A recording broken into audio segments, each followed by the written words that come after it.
Yalimadat à tout le monde. Nous sommes ravis de vous avoir sur ce webinaire spécial EPB. Nous sommes plus d'une trentaine sur le webinaire qui sont à présent en ligne. Donc, on vous remercie tous d'être présents. Avec nous aujourd'hui, donc nous sommes 3 membres de l'équipe EPB. Donc, nous avons au téléphone également avec nous donc Alnour Dramsi, qui est le secrétaire honoraire. Yalimadat Alnour. Yalimadat Richad. Et Yalimadat à tous. Et nous avons également Shamira. Yalimadat Shamira. Yalimadat à tous. Et Shamira, donc, qui sera notre modératrice pour ce webinaire. Donc, avant tout, j'espère que vous voyez tous notre écran et la présentation. Je m'appelle Richad Mita et je suis le chairman EPB. Donc, déjà, vous avez des questions, vous souhaitez interagir, utilisez la partie questions-réponses du Q&A dans laquelle vous pouvez poser toutes vos questions, mettre vos interrogations et Shamira va pouvoir les voir, les regrouper et poser les questions. Ça, c'est la première chose. Seconde chose, on va essayer de faire tenir ce webinaire en 30 minutes à 40 minutes grand maximum, ce qui va nous permettre à tous de pouvoir se poser et de pouvoir réfléchir. Donc, ce que je vous propose, c'est de commencer la présentation et let's go. Alors, donc, rapidement, l'équipe EPB, nous sommes 8 personnes. Principalement, donc, dont l'objectif est vraiment d'aider la communauté et particulièrement tous les entrepreneurs et les chefs d'entreprise Ismaili. Nous sommes donc 8 personnes avec des gens répartis un petit peu sur différents pôles. Je vous laisse un petit peu regarder. Les principales personnes avec qui vous êtes en contact au niveau entrepreneur sont Ahmed Beiza, qui est également restaurateur, et vous avez Nadir Goulamoussen qui lui travaille principalement sur l'entrée des communautaires, et Shamira qui est au niveau de la com. Voilà. Et après, on a Soraya et Akbar qui, eux, sont beaucoup plus sur les professionnels du Jamaat. Donc, pour avancer sur la crise, donc aujourd'hui, on est face à une crise sanitaire qui a pour conséquence une crise économique. C'est une crise sans précédent. Malheureusement, c'est une crise qui va durer et c'est une crise qui nous touche tous. La problématique principale que nous voyons, c'est que cette crise sanitaire, en fait, a pour conséquence un confinement et ce qu'on va appeler un gel de l'économie. Quand l'économie est gelée, il n'y a plus aucun cash qui circule, à part sur certains secteurs qui, eux, sont toujours à peu près en vie, qui représentent à peu près les secteurs de type alimentation, un peu de transport et ce qu'on appelle les secteurs essentiels, et bien évidemment le secteur médical. Ensuite, peut-être pour vous donner un petit peu 2-3 choses sur les cycles de la crise et ce qu'on voit et ce que les gens ressentent sur une crise. Donc, on est un petit peu au début d'une crise, on a un niveau de stress qui est très, très important. Quand le confinement a été mis en place mi-mars, je pense que la plupart d'entre vous étaient un peu en mode je ne sais pas très bien ce qui va m'attendre. Au fur et à mesure des semaines, on commence un peu à comprendre ce qui se passe. On commence à savoir qu'on ne sait pas grand-chose, que ce soit aussi bien au niveau médical qu'à notre niveau à nous en tant qu'entrepreneurs. Et là, je pense qu'on commence un petit peu à être tous dans la partie je sais ce que j'ai à faire, au moins je commence à savoir ce que je dois faire et où je dois aller. Donc voilà un petit peu, peut-être pour parler un petit peu en introduction de là où on se trouve et concrètement de l'état d'esprit dans lequel certains d'entre vous sont. Ensuite, peut-être, avant de partir sur toutes les mesures du gouvernement, peut-être vous donner un petit peu un topo de quel type d'entrepreneur on a dans la communauté et ça va vous donner un petit peu un état des lieux. Donc, il y a à peu près 350 entrepreneurs dans la communauté. Certains sont des commerçants, on a des hôteliers, on a des gens qui ont des stations-service, et puis on a aussi beaucoup de petits commerces. On a aussi des gens dans le B2B. Voilà, pour vous donner quelques exemples, les hôteliers, la plupart des hôteliers ont fermé leurs hôtels. Les gens qui ont des stations-service aujourd'hui ont vu une baisse de leurs revenus de plus de 70%. Et la plupart des commerçants ou restaurateurs ont presque zéro revenu depuis le début du confinement. Voilà pour vous donner un petit état des lieux. Donc, qu'est-ce que le gouvernement a pris comme mesure pour soutenir l'économie? Donc, il a pris 4 types de mesures. La première des mesures qu'il a pris, et nous allons revenir sur chacune de ces mesures dans le détail. Donc, la première chose qu'il a mis en place, c'est de décaler tout ce qui est le paiement des échéances sociales et ou fiscales. Donc, tout ce qui va être URSSAF, les impôts directs. Et si vous bénéficiez de crédits d'impôt, normalement, il a dû accélérer la remise de ces derniers.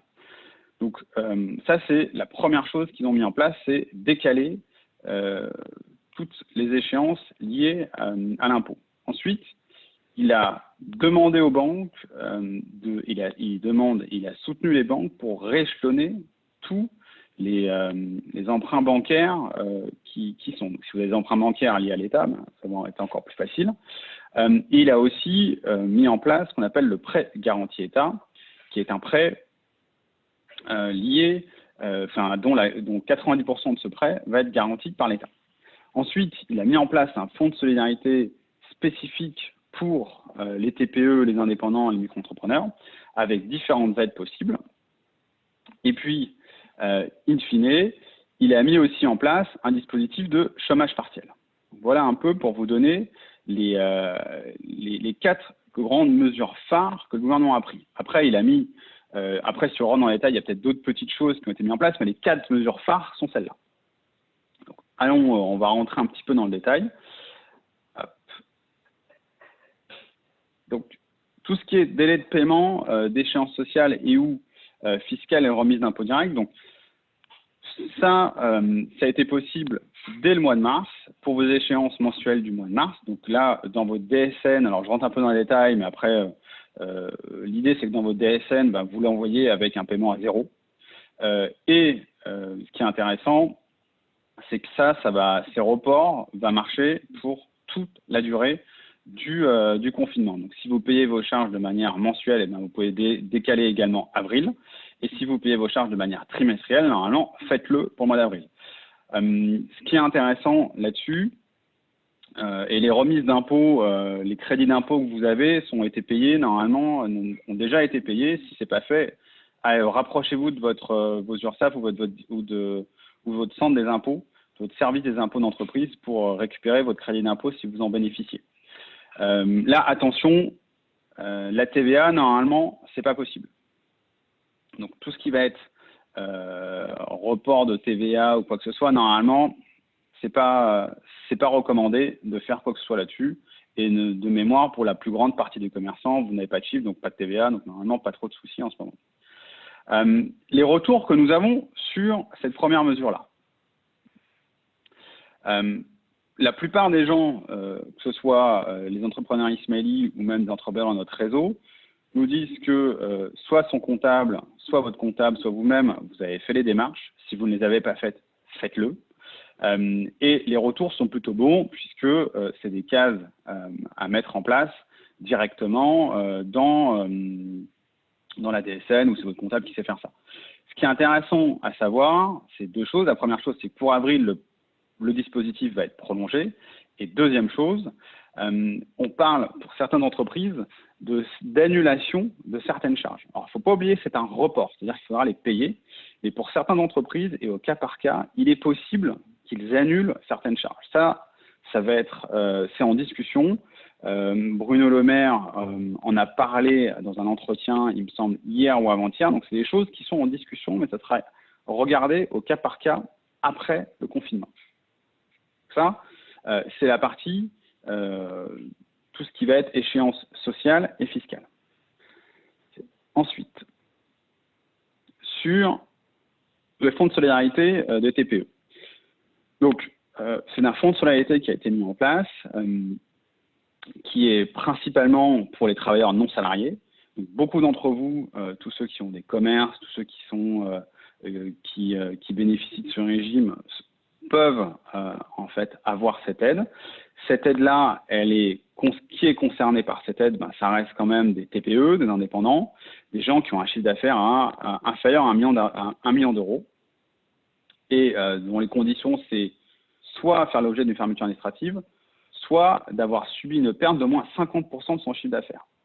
Ce qui est intéressant de savoir aussi ici, c'est que si vous avez créé votre entreprise dans l'année, normalement, vous pouvez en bénéficier. C'est ce qu'on m'a dit. Après, donc vous voyez, pour ceux qui ont la structure a été créée après mars 2019, c'est le chiffre d'affaires mensuel moyen depuis la création qui est pris en compte. Donc vous voyez, donc ça c'est possible aussi. La région peut compléter ce fonds de 1 500 € et il est directement accessible sur impôts.gouv.fr. Vous faites votre demande et vous recevez ces 1 500 €. L'aide complémentaire de la région devrait venir à partir du 15 avril. Nous, aujourd'hui, les retours que nous avons sur ce fonds-là, donc les retours pour l'instant sont très positifs, c'est-à-dire que tous les gens qui ont fait la demande m'ont confirmé qu'ils ont reçu ces 1 500 €. Ensuite, je vois qu'il y en a qui posent des questions de savoir ceux qui n'avaient pas le droit.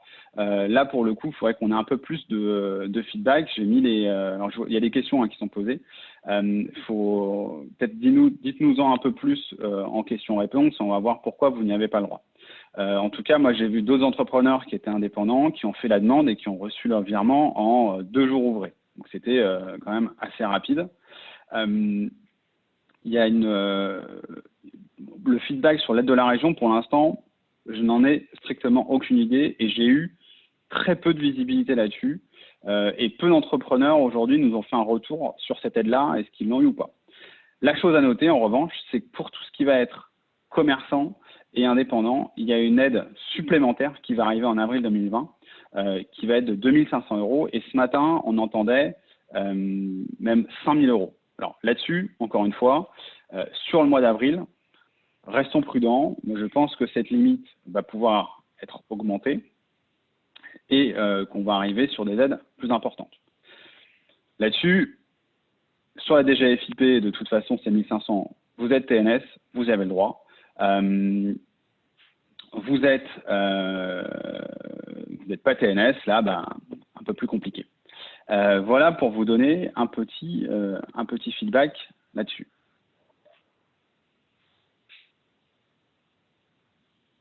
Ensuite, le dispositif de chômage partiel. Alors aujourd'hui, il faut savoir qu'on a presque un tiers des salariés qui sont en chômage partiel. Le principe est que l'entreprise verse une indemnité à ses salariés et que l'État lui rembourse.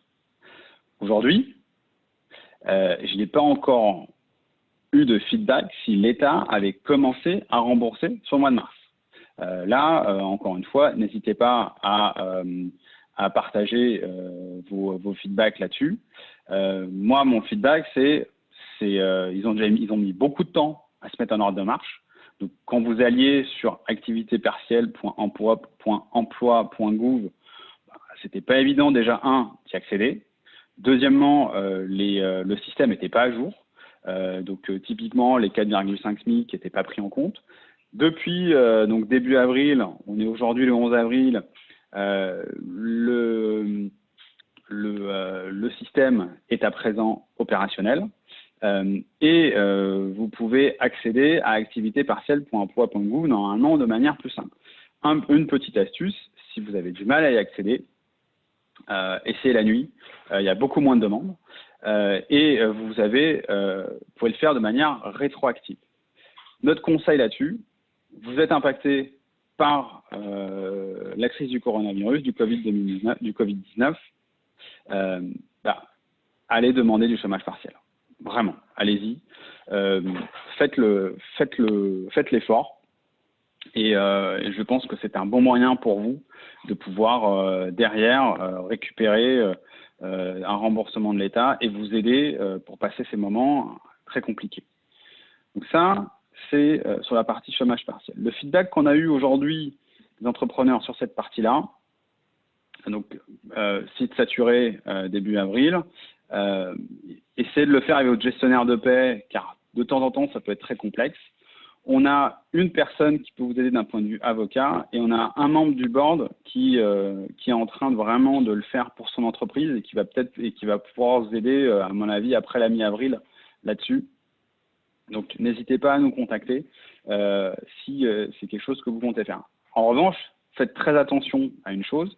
Il est complexe de demander du chômage partiel et en même temps de demander à ses salariés de faire du télétravail. On ne peut pas faire les deux, il y aura des contrôles qui vont être faits, donc n'abusez pas non plus du système. Restez au maximum dans les clous là-dessus pour derrière, parce que des contrôles vont être faits. Ça, à peu près, on en est à peu près sûr. On va avoir des contrôles qui vont être faits à l'avenir là-dessus. Donc, et notre recommandation, faites-le sur le mois d'avril. Ça va être de la trésor que dont vous allez pouvoir bénéficier dans les mois prochains. Ensuite, autre mesure. Alors, tout ce qui va être rééchelonnement des prêts bancaires et tout ce qui est au niveau de la banque. Alors, les banquiers ont été pris d'assaut depuis à la décision du confinement et commencent seulement à sortir un peu la tête de l'eau. Donc, quand vous les avez au téléphone, moi j'ai eu l'occasion d'avoir au téléphone des banquiers de la BNP. Je sais que le Crédit Agricole est également assez actif, Société Générale l'est un peu plus. Le Crédit Coopératif, par exemple, n'est pas du tout réactif. Le CIC, j'en ai aucune idée pour l'instant, j'ai l'impression que plutôt que oui. Mais là, c'est si vous avez des échelonnements bancaires, ils peuvent les décaler de 6 mois, il n'y a pas de problème. Ensuite, sur vos échéances avec l'État, c'est également, vous pouvez les reporter. Ce qui est intéressant, c'est si vous avez un prêt immobilier, vous pouvez faire une demande de décaler ce prêt immobilier d'une durée de 6 mois et normalement, il n'y a pas de pénalité, sauf si vous avez contracté votre prêt depuis moins de 12 mois. Et là-dessus, en perso, moi j'ai fait le test, en 48 heures, c'était fait. Donc là, vous avez des prêts immobiliers perso, allez-y. En revanche, sur la partie SCI, je pense que ça n'a pas marché. Donc si vous avez des SCI, pas de bol. Après, au niveau de votre entreprise, là, c'est les rééchelonnements bancaires classiques, comme on a dit plus haut. Ensuite, on a une autre chose qui a été mise en place, c'est le prêt garanti État, donc ce qu'on appelle le PGE. PGE, alors c'est un prêt que l'État va garantir à hauteur de 90%. Ce prêt peut aller jusqu'à 25% de votre chiffre d'affaires. Il est à faire, donc la manière dont ça se passe, c'est pour rapprocher de votre banque, de votre banquier. Donc, pareil, il faut avoir une relation privilégiée avec son banquier, il faut le connaître pour que derrière, il puisse rapidement, vous répondre et deux, vous aider là-dessus. Donc, vous vous rapprochez de votre banquier, vous lui demandez un prêt et vous obtenez idéalement ce qu'on appelle un accord de principe, un préaccord. Et vous pouvez avoir même dans le cas de certains où vous avez un prêt assez important à demander, il est possible également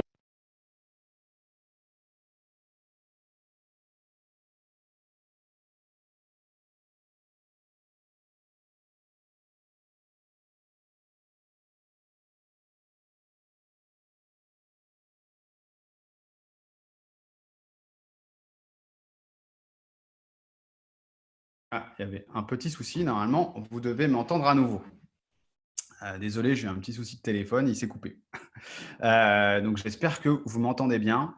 Je fais confiance à mes modérateurs pour me dire que le son est bon et que ça ne coupe pas trop.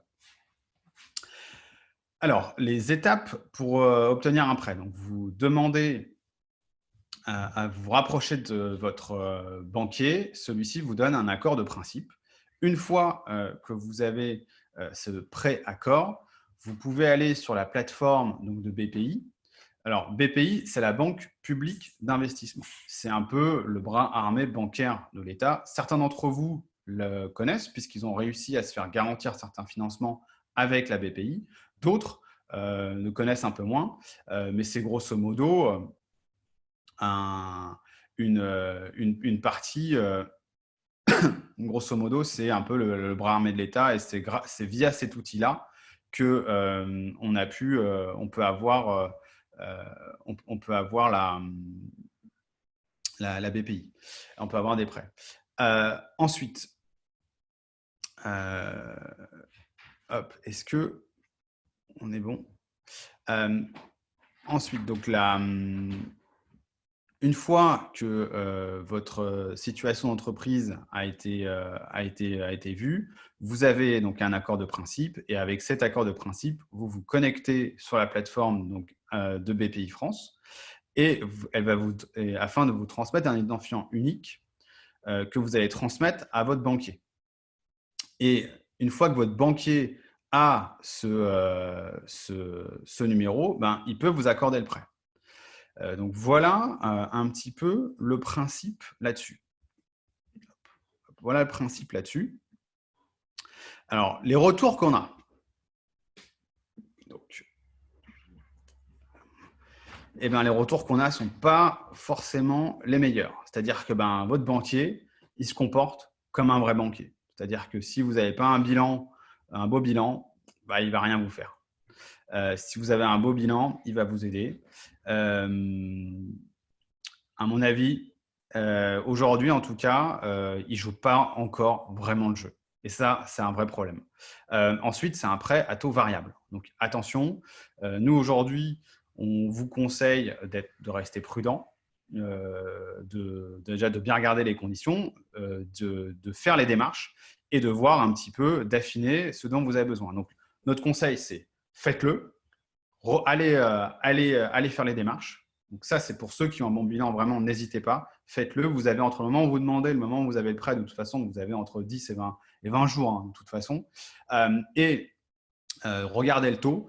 Donc, taux variable, nous, on ne pense pas qu'il va y avoir des gros changements de taux d'ici 6 mois. À 12 mois, on en est un peu moins sûr, mais d'ici 6 mois, on ne pense pas qu'il va y avoir des gros changements de taux. Et faites la demande de ce prêt garanti État. Hyper important. Si vous avez un mauvais bilan, en fait, c'est beaucoup plus compliqué. Normalement, les banquiers doivent vous aider. Ils se sont tous ils ont été priés de le faire. Ils ont accepté de le faire en réunion avec Bruno Le Maire. Aujourd'hui, certains ne jouent pas encore le jeu. Et certains ne sont pas forcément au courant de tout ce qu'il est possible de faire.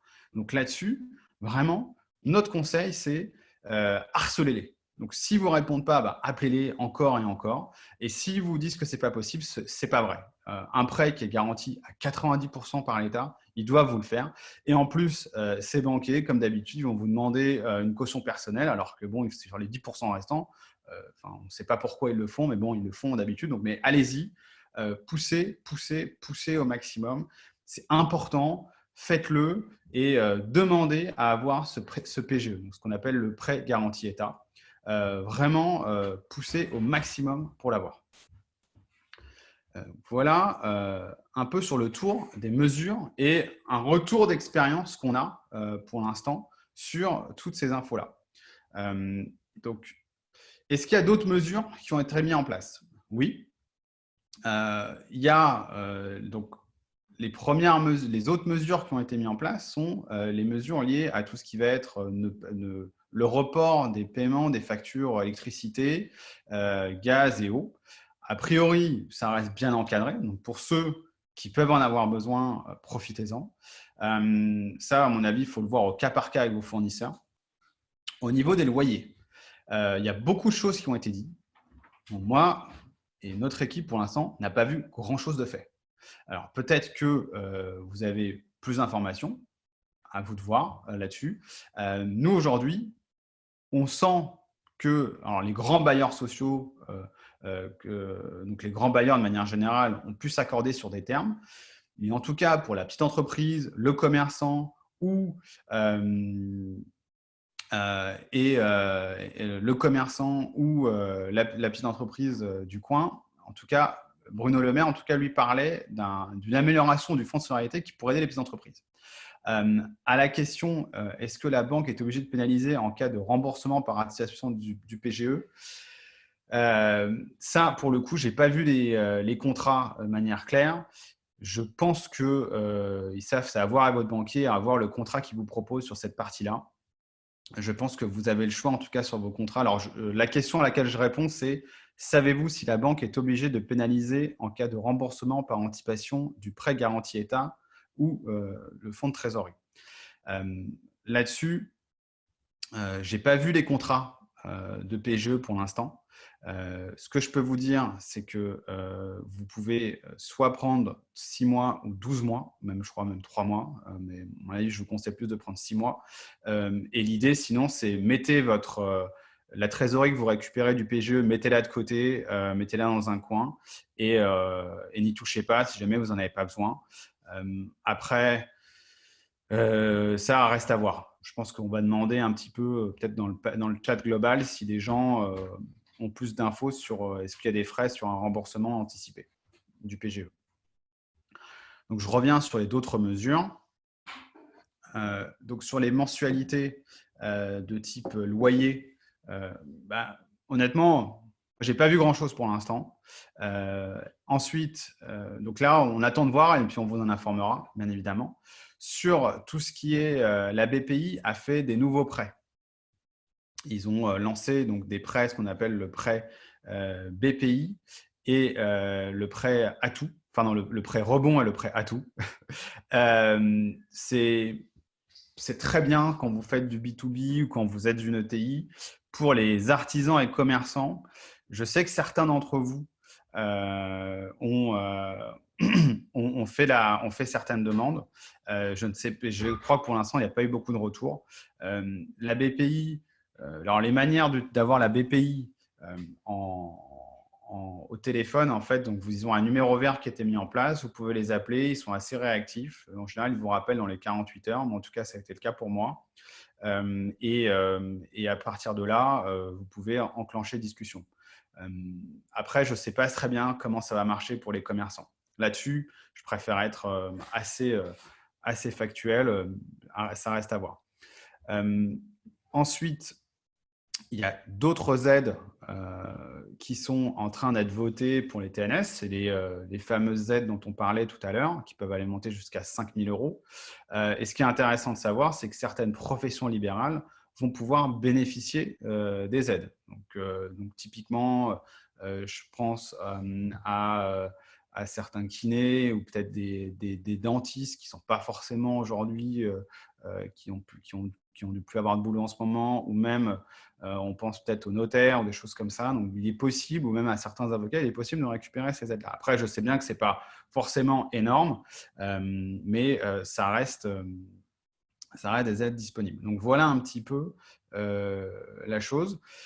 Peut-être pour résumer, avant de passer un peu à certaines best practices dont on voulait vous parler, je pense qu'on a plusieurs choses. La volonté aujourd'hui de l'État, c'est de soutenir en fait l'activité par la mise en place du chômage partiel et la trésorerie des entreprises en facilitant le financement. Pour l'instant, c'est une stratégie qui marche vers une sortie de crise. Et c'est une stratégie qui marche si on est dans un confinement qui ne dure pas plus de 2 mois. Donc voilà un petit peu où on en est. A priori, l'Europe s'est mis en place en ordre de bataille également cette semaine pour pouvoir financer les investissements, donc la sortie de crise. Là, il faut rester quand même prudent sur comment ça va s'articuler, comment ça va arriver jusqu'à nous. Par rapport à une discussion qu'il y avait sur le PGE, donc, et des conditions s'il y a un remboursement anticipé. Donc, moi, ce qu'on nous dit, un entrepreneur nous fait part de son expérience. Donc, PGE, il a sur une durée de 3 ans, avec 3% de frais s'il y a un remboursement anticipé avant les 3 ans, et sinon 6% au-delà de 3 ans. Voilà ce que je joue. Ensuite, il y a une autre question de notre entrepreneur sur laquelle je n'ai pas forcément répondu. Donc, la question, c'est pour un TNS qui touche déjà sa retraite, a-t-il droit à une autre aide que les 1 500 € car celle-ci, il n'y a pas le droit? Aucune idée. On va aller se renseigner. Là-dessus, pas de souci. Autre question que je n'avais pas vue également avant, peut-on demander un chômage partiel si on fait travailler partiellement un des salariés? Oui, on peut demander un chômage partiel, ça, il n'y a pas de souci. Et ça, je vous conseille vraiment de le faire.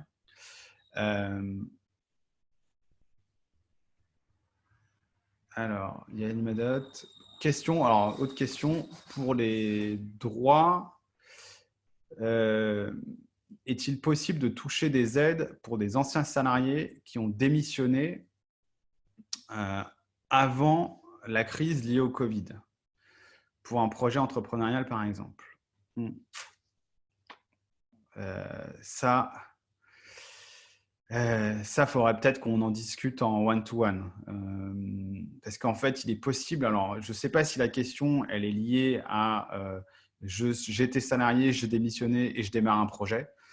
Dans ce cas-là, ça va être chaud. Ou si c'est l'entreprise qui a perdu un salarié. Mais ça, je pense qu'il faut en discuter en one-to-one et ça peut être compliqué. Sinon, je pensais également à une autre question, à autre chose. Oui, sur le chômage partiel, allez-y, hein, il n'y a pas de, faut pas hésiter. Voilà un petit peu. S'il y a d'autres questions, n'hésitez pas à les poser dans la partie Q&A. Et s'il y a des questions sur Facebook, Shamira, n'hésite pas à m'interrompre pour les poser. Là, on va passer un petit peu plus sur côté best practice et un peu comment préparer la suite.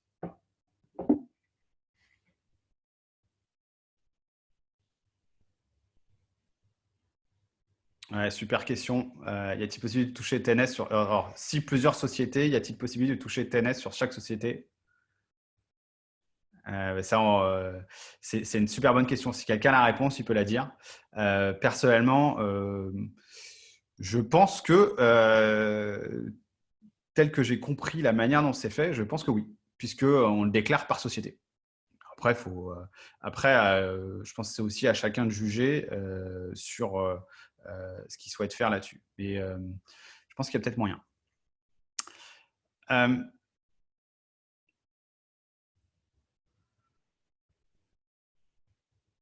Alors, autre question qui est arrivée, qu'en est-il des personnes qui voudront créer leur entreprise dans le contexte de cette crise ou juste après le confinement? Est-ce que les aides fonctionnent? Alors, si vous créez vos… En fait, je pense que c'est vraiment une complexité sur cette partie création d'entreprise en ce moment. J'ai pas l'info. Je sais que si elle a été créée en 2019, vous êtes aidé. Si elle est créée en 2020 pendant la crise, ça, je pense, c'est des questions qu'il faut qu'on pose. Mais c'est une bonne question. Ça, on va se la mettre de côté, Shamira, puis on va voir comment on peut répondre. Ensuite, les autres questions qu'on avait, c'était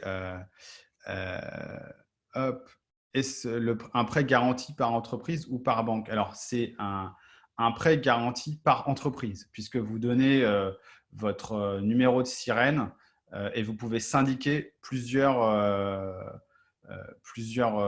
banques pour un même prêt. Donc là, je réponds sur le prêt, le PGE, c'est un prêt garanti par entreprise.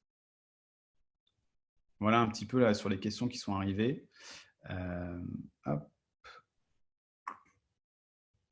Et oui, et effectivement, les rééchelonnements bancaires, donc ça ne marche pas sur SCI et ça ne marche pas quand vous faites de la LMNP. La LMNP en donc, location meublée non professionnelle, ça ne marche pas Moi, j'ai réussi à le faire marcher en perso, en pro. Je ne sais pas si… Je suis moins sûr. Voilà. Ce que je vous propose, c'est de continuer. Je vois que l'heure tourne. Donc, hop. Donc, quelques best practices qu'on a répertoriées pour vous aider. Donc, bien évidemment, la clé en ce moment, c'est de pouvoir s'adapter, de pouvoir réfléchir pour anticiper et demain, préparer à innover. Voilà un petit peu les 3 piliers dont on parle. On a en termes de phases, alors je prends un peu de hauteur, hein, on va avoir 3 phases. Donc, on a la mise à l'abri. Donc, c'est ce qui a été au début. Donc, accès à la réalité, agir vite, se protéger. Donc, je parle encore de se protéger via la trésorerie, baisser vos dépenses, couper vos dépenses, récupérer de la trésorerie coûte que coûte. Il y a un ralentissement du travail, un ralentissement de l'économie. Donc, comment on réorganise le travail? Comment on peut rester à l'écoute de son écosystème, de ses collaborateurs, de ses clients, de ses fournisseurs? Comment on peut renforcer nos relations?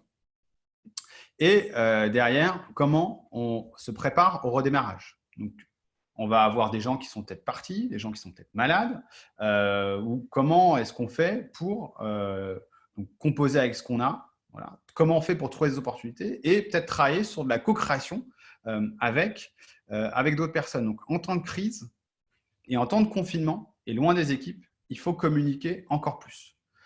Mais vraiment beaucoup, beaucoup, beaucoup plus. Les conseils qu'on donne là-dessus, donc après, c'est essayer de parler avec chacun de vos collaborateurs au moins une fois par semaine et essayer de faire des sortes de réunions un peu Zoom ou Skype, de visio, pour que chacun puisse se voir et que vous pouvez échanger avec eux, puisqu'il va falloir les garder motivés et surtout, il va falloir préparer l'après-crise. Donc, comment on adapte sa communication dans ces moments-là? Donc, au début de la crise, eh bien, quand on est en mise à l'abri, on essaie de rester le plus authentique possible. On essaie de ne pas paniquer parce que ça fait partie d'un cycle de vie économique, d'avoir des hauts et des bas. Et il faut rester le maximum factuel et réaliste. Pendant le ralentissement, il faut essayer de montrer beaucoup d'empathie envers ses collaborateurs. Donc, certains peuvent être en détresse, certains peuvent être malades, certains peuvent être en deuil. Donc, comment est-ce qu'on peut les accompagner dans ces moments-là? Donc, demander ou proposer de l'aide et commencer un peu à se projeter vers l'avenir. Et au niveau du redémarrage, il faut rapidement, en tout cas, dire et donner un cap. Donner un cap. Ensuite, travailler sur qu'est-ce que vous pourrez faire différemment après au redémarrage. Et surtout, c'est à vous de montrer l'exemple. C'est vraiment à vous de montrer l'exemple. Ensuite, d'autres best practices qu'on a un peu regardées. Déjà, la première, et pour vous rappeler un petit peu ce qu'a dit notre imam, il nous a dit de rester unis et de nous mobiliser ensemble. Il nous a surtout dit par la suite de rester forts pour préparer, nous devons rester forts et nous préparer à construire et à bien construire quand cette crise passera. Donc là, je vous invite de vraiment au maximum à travailler cette reconstruction et l'après-crise. Donc, dans ce sens-là, quelles sont les best practices qu'on peut vous donner? Donc, la première, c'est au niveau de la reprise. Et là, je suis désolé de vous le dire, mais je pense que on va avoir un déconfinement et une reprise d'activité à peu près, je ne sais même pas si je peux employer le terme normal, hein. Mais à mon avis, il faut prévoir très, très, très large. Je pense qu'on va avoir là, on attend l'allocution du président Macron lundi soir, mais prévoyez une reprise d'une situation à peu près, je dirais, normale courant de l'automne. Là, il faut vraiment prévoir très, très large. Donc ça, c'est pour ça que la trésorerie et votre trésorerie, faites tout ce qui est en votre possible pour récupérer de la trésorerie. Ensuite, il y a des tendances macro qui vont s'accélérer.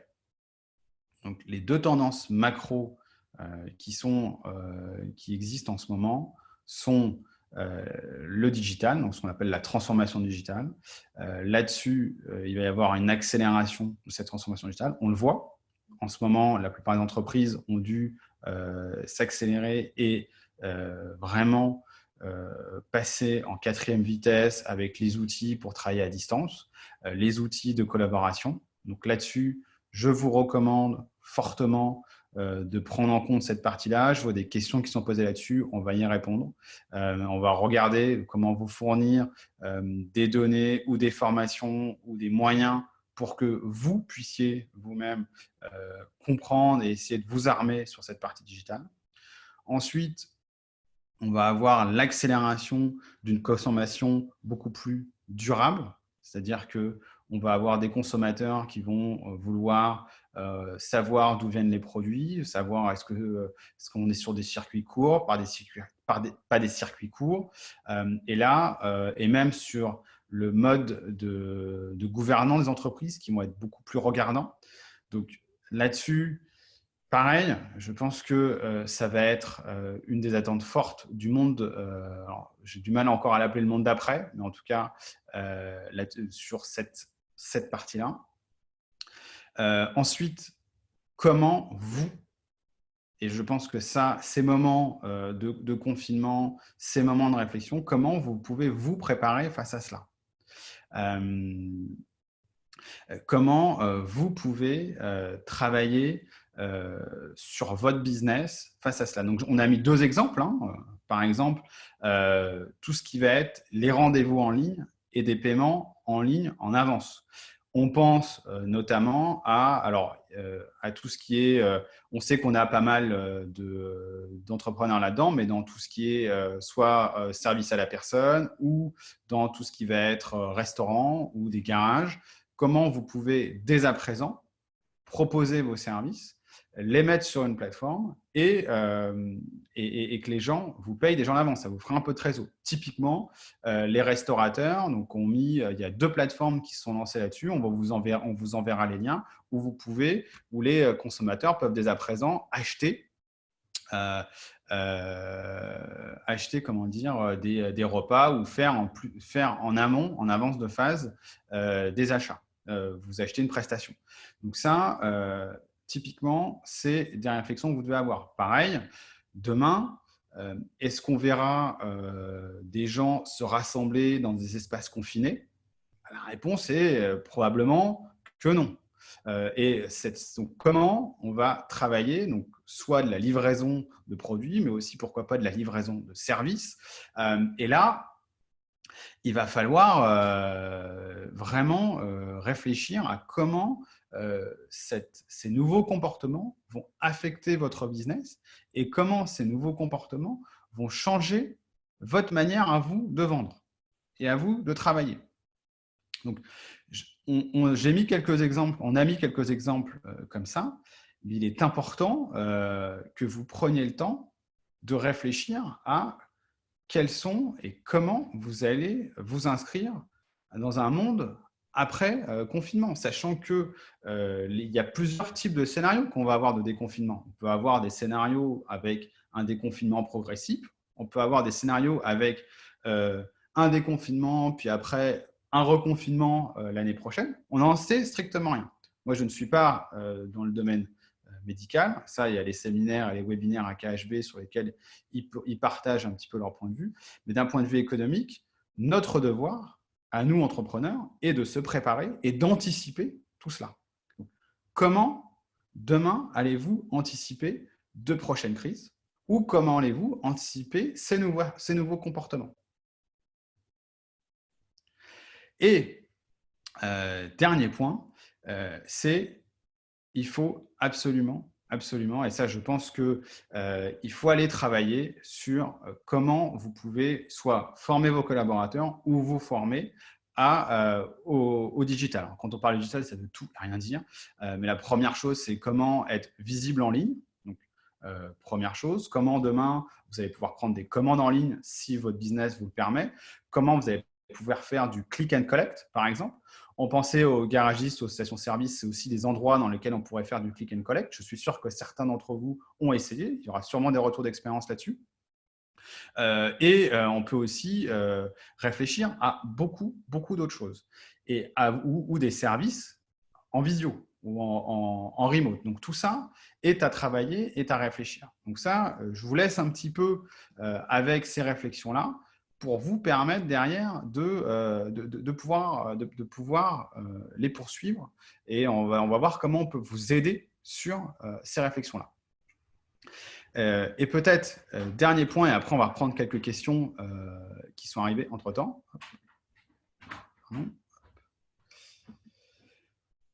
Au niveau de PB, ce qu'on essaie de faire, c'est qu'on va essayer de mapper tout, et dans un plan, tous les business Ismaili de la juridiction. Pourquoi ? Parce qu'on pense que c'est entre communautés qu'on va pouvoir s'entraider et on va pouvoir tous se sortir de cette situation et faire en sorte que nos business, le business de nos membres, et le business du Jamad de manière générale, se porte bien. Donc, on a commencé cette initiative il y a quelques mois. Je pense qu'on doit maintenant l'accélérer. L'idée est de pouvoir mettre sur une carte tous les business de la communauté Ismaili de la région et de partager après cette carte avec la communauté pour qu'ils puissent savoir où sont les business Ismaili et derrière commander dans les business Ismaili. Donc, on a un lien qu'on va vous faire suivre et qu'on va vous communiquer dans un des mails. C'est un formulaire, c'est un Google Form sur lequel vous pouvez aller et derrière remplir les informations. Donc, on vous demande aussi, si vous ne voulez pas faire un prix spécial pour vous donner un petit cadeau pour l'Ismaili, l'idée, c'est que vous remplissiez chacun de vos business dessus. Et comme ça, on va le mettre sur une carte et ça permettra en fait à toute la communauté de savoir où sont les business Ismaili. Voilà pour vous donner un petit peu je sais qu'il est 11h50, on avait essayé de finir un peu plus tôt. Je vais reprendre les quelques questions qu'on a et je vais voir on va reprendre un peu les questions qui sont arrivées entre-temps et n'hésitez pas en tout cas à en poser d'autres. On va se donner encore au maximum 5 minutes. Alors, nous avons une question de Facebook, Richard. Ouais, Chamira, si tu peux mettre le lien du formulaire dans le chat, ça sera parfait. Ok. Ensuite, il y a une question Facebook si tu veux. C'est dans tout le ce chat. qui est formation en ligne ou formation pour tout ce qui est dans le digital, ça, il n'y a pas de souci. On va vous mettre des liens et on va vous envoyer ça dans les mails. J'espère que tout le monde reçoit les mails EPB de l'adresse email EPB Pro. Si ce n'est pas le cas, pareil, envoyez-nous votre email et on va pouvoir vous ajouter à la mailing list. Il y a aussi un WhatsApp. Normalement, on a un groupe WhatsApp entrepreneur. À partir de ce soir, il va être ouvert. C'est-à-dire que vous allez pouvoir poser vos questions dedans et j'espère que les gens vont pouvoir y répondre. On va essayer d'ouvrir un maximum. Si pareil, on peut mettre le lien dans les commentaires du Zoom, ce serait parfait. Chamira ou Alnour, on peut mettre le lien du formulaire et le lien d'invitation du WhatsApp. Ensuite, je vois qu'on a une autre question qui est donc je suis en télétravail, mon employeur me demande d'aviser mon assurance perso. L'assurance de l'employeur n'est plus active, je ne vois pas la raison de cette demande. Moi non plus, je ne comprends pas la raison de cette demande. C'est assez bizarre. Normalement, vous devez avoir une assurance pour la stabilité personnelle, mais ça c'est chez vous parce que vous êtes de chez vous. Après, il y a des problèmes d'assurance quand vous faites du télétravail, que vous êtes amené à bouger. Et ça, normalement, votre employeur doit regarder. Donc, Voilà. J'ai une société en SAS et je suis gérante. J'ai une fiche de paie. Est-ce que je peux demander un chômage? Question sur Facebook. Alors, est-ce que vous êtes, si vous êtes mandataire social, pas possible d'avoir le chômage, parce que normalement, vous ne cotisez pas au chômage, désolé. Donc, si la manière, quand vous êtes une société SAS, alors si vous êtes gérant, vous êtes soit DG, soit président. Et si vous êtes DG ou président, vous avez une fiche de paie et normalement, vous ne cotisez pas au chômage. La seule façon de pouvoir cotiser au chômage lorsque vous êtes dans une SAS, c'est d'avoir un président, de vous mettre d'abord employé et après de vous passer en DG. Voilà, petite astuce, mais ça, c'est pour après. Voilà, voilà. Est-ce qu'il y a d'autres questions qui arrivent? J'en vois pas forcément d'autres pour l'instant.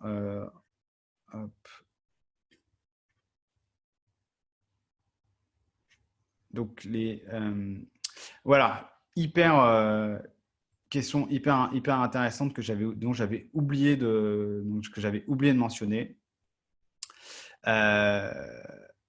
Alors, est-ce que les jours de CP continuent pour les salariés en chômage partiel? Alors, super question. Ça, je ne sais pas. Je ne sais pas. En revanche, et ça, on va revenir vers vous. En revanche, la question sous-jacente, c'était est-ce qu'on peut demander à ces salariés de prendre des CP? Et il y a un décret qui a été signé fin mars ou début avril qui vous permet de demander à vos salariés de prendre des CP. Je crois que c'est maximum genre 5 jours ou 6 jours. Et vous pouvez leur demander de prendre des CP. Et l'État, en fait, a signé ce décret-là pour justement avoir moins de chômage partiel.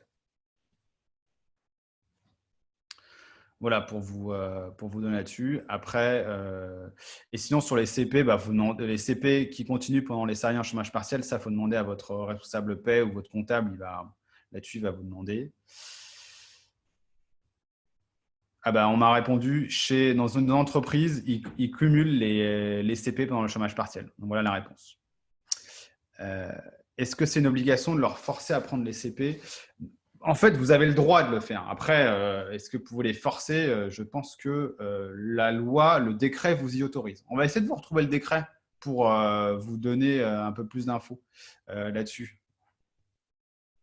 Et donc, on m'a bien confirmé que pendant le chômage partiel, les CP sont cumulés.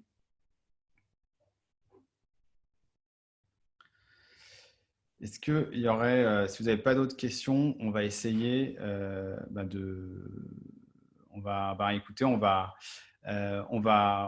s'arrêter là. En tout cas, on vous remercie tous beaucoup pour votre participation. Vous nous avez posé beaucoup de questions. Au final, on a été presque une cinquantaine, voire peut-être même plus sur Facebook. Donc, en tout cas, merci beaucoup pour votre temps. N'hésitez pas à nous envoyer des questions ou vos interrogations sur notre email epb@franceinstitution.org, si je ne me trompe pas. On vient de mettre le lien pour rejoindre le groupe WhatsApp dans le chat du Zoom. Si on peut également le mettre dans le chat du Facebook, ce sera parfait. Ensuite, on vous remercie beaucoup. Si vous avez des questions, vous avez d'autres choses, envoyez-les nous. On va essayer d'y réfléchir et on va surtout essayer de voir comment on peut vous aider pour passer ces moments-là et surtout préparer la reprise et le redémarrage. Parce que c'est ça qui est qui va être important à présent. C'est une fois qu'on est sécurisé, c'est comment on prépare le redémarrage et comment on se positionne pour être parmi les leaders du monde de demain. Merci encore à tous et Yali Madot.